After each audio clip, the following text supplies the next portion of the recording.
Our first reading is Matthew 6, verses 1 through 6 and 16 through 21, found on beginning page 4 in the Second Testament or New Testament in your pew Bibles.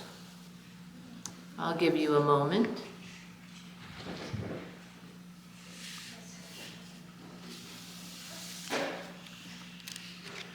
Beware of practicing your righteousness before others in order to be seen by them, for then you have no reward from your Father in heaven. So whenever you give him alms, do not sound a trumpet before you, as the hypocrites do in the synagogues and in the streets, so that they may be praised by others. Truly, I tell you, they have received their reward. But when you give alms, do not let your left hand know what your right hand is doing, so that your alms may be done in secret, and your Father, who sees in secret, will reward you. And whenever you pray, do not be like the hypocrites, for they love to stand and pray in the synagogue and at the street corners, so that they may be seen by others. Truly, I tell you, they have received their reward. But whenever you pray, go into your room and shut the door and pray to your Father who is in secret, and your Father who sees in secret will reward you. And whenever you fast, do not look somber like the hypocrites, for they mark their faces to show others that they are fasting. Truly, I tell you, they have received their reward. But when you fast, put oil on your head and wash your face, so that your fasting may be seen not by others, but by your Father who is in secret, and your Father who sees in secret will reward you.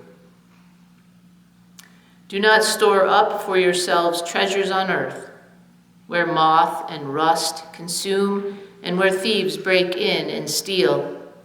But store up for yourselves treasures in heaven, where neither moth nor rust consume and where thieves do not break in and steal.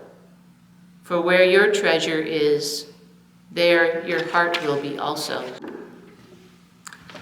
Our second reading today is from the prophet.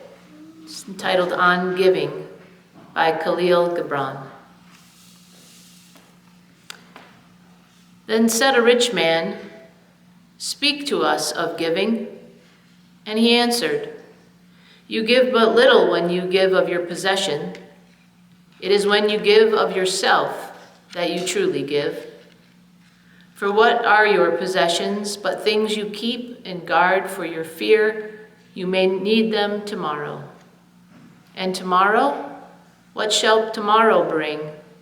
To the overprudent dog burying bones in the trackless sand as he follows the pilgrims to the holy city? And what is fear of need but need itself? Is not dread of thirst when your well is full, the thirst that is unquenchable? There are those who give little of much which they have, and they give it for recognition, and their hidden desires makes their gifts unwholesome. And there are those who have little and give it all.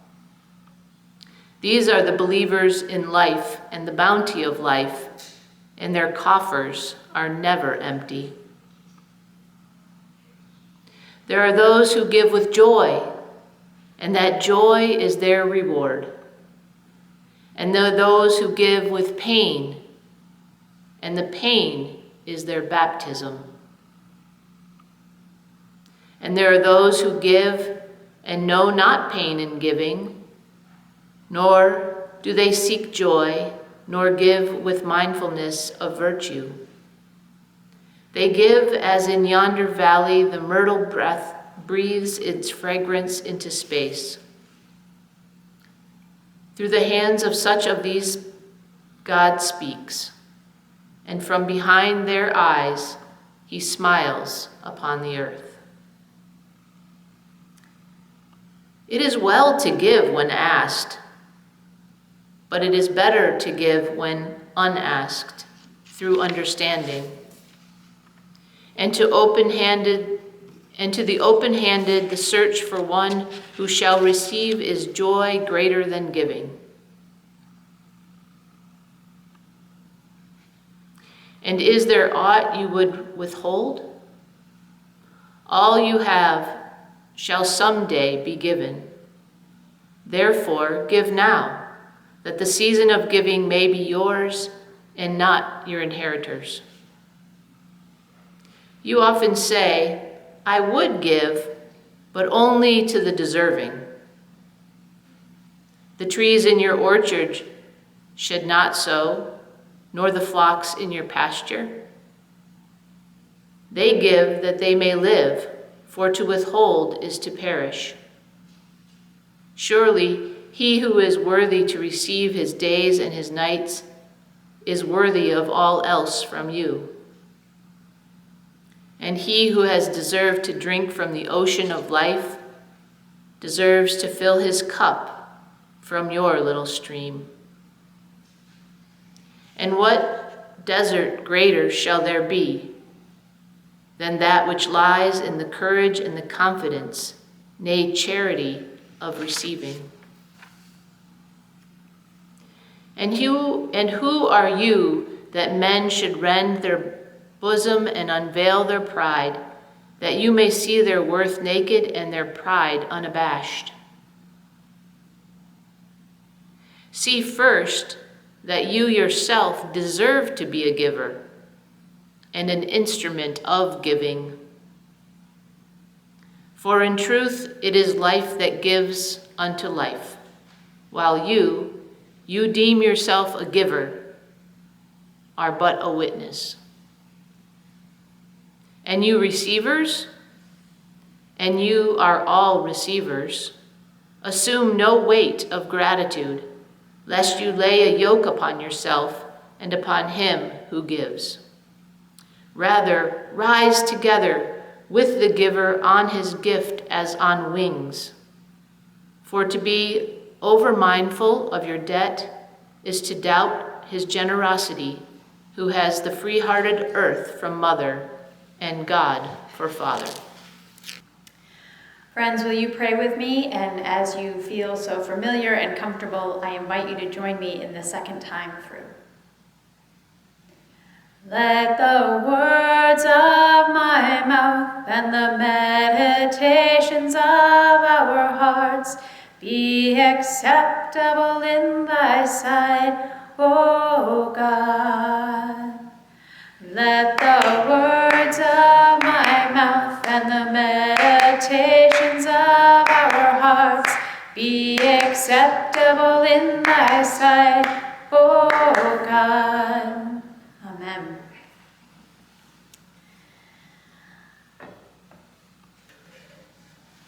This text from Matthew, which is typically heard on Ash Wednesday, is part of a continuation of the Sermon on the Mount, which we have heard a little bit of in the past few weeks. We missed, because of our schedules, we missed the Beatitudes from Matthew, but we got a little bit of the following a couple weeks ago when we heard the salt and light passage.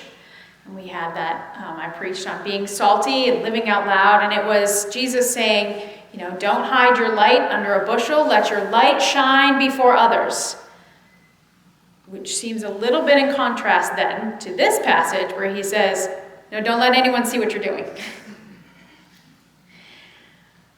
But it really all comes down to the why and the for whom. Why are we doing these things? For whom are we praying or fasting or giving alms? Are we doing it just for recognition? I mean, I think it's really fascinating to me that in these descriptions, these are a couple thousand years old, but we can still, how many of you can totally picture modern people who fit these descriptions, right? So there's a little bit, the passage that we skipped was the Lord's Prayer. But right before that, right, he's like, don't pray with lots of words, because some, try to show their righteousness with the number of words they're saying. I'm like, oh, I know those prayers. Who are like going on and on and on, and we're going to show, and those people who are like, look how much money I'm giving away, look at me, look how good of a person I am, and the like, oh yeah, why do you look like that? Oh, well, I'm fasting for, I think actually very often with this passage, I think of the movie Chocolat. How many of you have seen the movie Chocolat? It's from 20 some odd years ago now, with Juliette Binoche. It is set during Lent, so I would encourage you, if you have a way to access it, to go back and watch it or rewatch it if you've seen it before. I actually there was a group of nuns who did a Lenten devotion, who wrote a Lenten devotional called Chocolate for Lent to accompany that movie, and I led that a couple of years with some young adults. Really great, but there is a character in that movie he's the mayor, and he is eking out his teeny tiny little bits of food all of Lent, sort of this very, wants to show himself as so morally upright, and he is so going to do this fasting thing to the nth degree, and he's going to do it better than everyone else. And I won't, for those who haven't seen it, I won't tell you how it ends, but there's chocolate involved. So it does not work. But that's really what Jesus is calling out here, right? This performative doing. This is one of the hazards now we encounter with the trend of social media and the extreme use of social media, is that everything is for likes and follows and engagement and reaction. So even if you're not one who is on or creating for social media, what is presented to you, even on news websites, is presented to you in such a way that it will garner more engagement, more people clicking, right? Clickbait, right? That headline that's like, I don't know what they're saying. Click. Okay, you've just gotten them more money. So everything is presented in this way, not to inform you of the reality of the world, or not to encourage you, but to get people to click, to like. In this text from Matthew, the word hypocrite, which comes up so often, is not exactly the way we use it nowadays, which is sort of someone who's sort of like two-faced or has, says one thing and does another, but it literally meant a stage actor. So someone who is completely acting in fake when they're praying or they're fasting, who really is putting on a performance. And now we have to contend not only with real people who do these things, but AI who does this. And I'll give the example, because I've seen this going on a lot, is Sue shared a story on her Facebook page the other day, and it was this very, heartwarming story, and I've seen them. Every time someone shares it, they're like, oh, this is the world we should live in. And I don't even remember exactly, I think it was a voice, somebody who reads stories, like does audiobooks for kids, and it was sort of like this someone called him, and they were a foster, and so he's like the parent voice for all these foster kids, and it was this, very heartwarming, completely fake. Totally fake. And I've learned now, I've seen enough of them that I recognize immediately the cadence and the structure of how it goes. But that's what we have to contend with, because again, they're sharing these stories completely made up in order to get clicks and likes and earn money off of our engagement. We have to ask why constantly.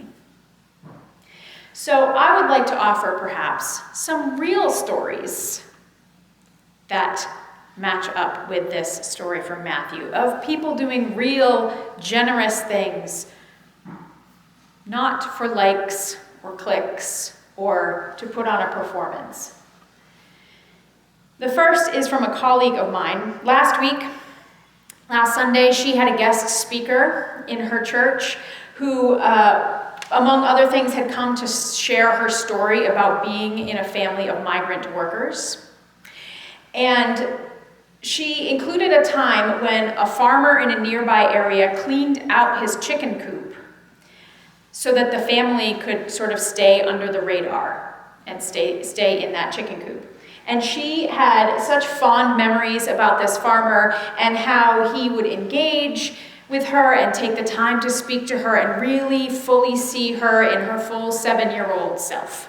So much so that in her life after that, when she was facing racism or microaggressions, she would remember him and his family as examples that there were actually kind white people in the world. And she said, "I'll never forget his name." And then she said his name, and the entire church gasped loudly enough that it startled her and she jumped. Because what she didn't know, and what the pastor didn't know that she was going to bring up this name, is that that man was a lifelong member of that church. And had been one of the strongest voices for them becoming an open and affirming congregation back in 1997. And had often had families in the church come over and have some, pick some tomatoes, get some tomatoes for free when they couldn't afford them, and was that. But none of them knew this story. They knew who he was and how he was. But what an amazing tale of someone who's not walking around going, "Well, you know what I did? I'm so good. I helped these poor people." Nope, he just did it. And what an effect it had on her life, that she went forward and as you can imagine, caused quite a few tears in the room that morning as they made that connection. Also, what just a moment of synchronicity and God showing off a little bit, right? Wouldn't you if you were in that room? Here's another, a little more familiar person maybe. Very dry this morning. Taylor Swift. Well, most all of you know who Taylor Swift is, right? She's a singer. A very, very successful singer. She gives away a lot of her money, and she does not make a big thing of it. She very often will go on GoFundMe and just pay off random GoFundMes, help them reach their goal. And I think people have found out about, I don't think, she's not going around going, "Here's what I do." I think people have sort of found out about this and spread this around. But that is another example of someone doing a really good thing. Now, we get back to that the line between shining your light and being performative, right? Because I think sometimes shining a light on what you're doing is less of performative and sort of saying, "Look at me and how good I am," and more of a, "I'm setting an example, y'all should be doing this too." So I want to give you 2 examples of that. First is Christian Bale. He's an actor. I think he was one of the Batman. Anyway, yeah, he was, right? Famous actor, lots of money, right? They are just about to finish construction of the Together, California foster care village. He has been a major funder and promoter of this project, and it is going to be literally a village with a community center and houses for foster families, because there are so many foster kids in LA that don't have families. This is going to help families have resources, and there will be places also for the families of origin to sort of help get themselves where they need to be able to be reunited with their kids, therapists, and this connection for them. And if you go to their website, there's big pictures of people who sort of are part of this, the starting of the organization and explaining with it. His picture is this big. It's here's from our board member, Christian Bale. Not here's who gave all this money, but just this little thing. But he is using his position and his privilege to do good in the world and sort of set an example. And another great example of this, I think, is Billie Eilish. She's another singer. She's a very young singer, also very successful. And she recently won an award for, it was like the Music Innovator Award. And it came right after she had decided and announced she was giving away the proceeds from her Hit Me Hard and Soft tour to support organizations, projects, and voices dedicated to food equity, client justice, reducing carbon pollution, and combating the climate crisis, to amount totaling about $11.5 million. And at this award ceremony, this is what she said. We're in a time right now where the world is really, really bad and really dark, and people need empathy and help more than kind of ever, especially in our country. I'd say if you have money, it would be great to use it for good things. Maybe give it to some people that need it. Mark Zuckerberg, by the way, sort of the head of Facebook and Instagram, Meta, this whole thing was in that audience, just to give you the kind of idea of the money that was present. And she continued, love you all, but there's a few people in here that have a lot more money than me. If you're a billionaire, why are you a billionaire? No hate, but yeah, give your money away, shorties. So maybe not as poetic as Khalil Gibran, but the idea is, why are you a billionaire? Why do you have more than $1 billion to your name? You need to be giving it away. It sort of goes along with that Matthew, like, don't hoard up your resources. And I love Khalil Gibran's, especially right sort of towards the end, that sort of why. When we're going back to why do we give? And he mentions some people give out of joy, some people give out of pain. But I love that as in yonder valley the myrtle breathes its fragrance into space. That idea of giving because it is the essence of who we are. Giving because we are reflections of the great giver. To model ourselves after the trees in the orchards and the flocks in the meadow, who just give because that is what life is giving. So if, when we're considering our Lenten practices and our lives in general, if we focus on the why, focus on who we're trying to impress, and make sure that it's, God and not everybody else, then the rewards are much longer lasting and greater than simply the reward of outward recognition and accolades, much farther reaching than the highest number of clicks and likes on any post. This is why we do these things. May our reward in heaven be great. Amen.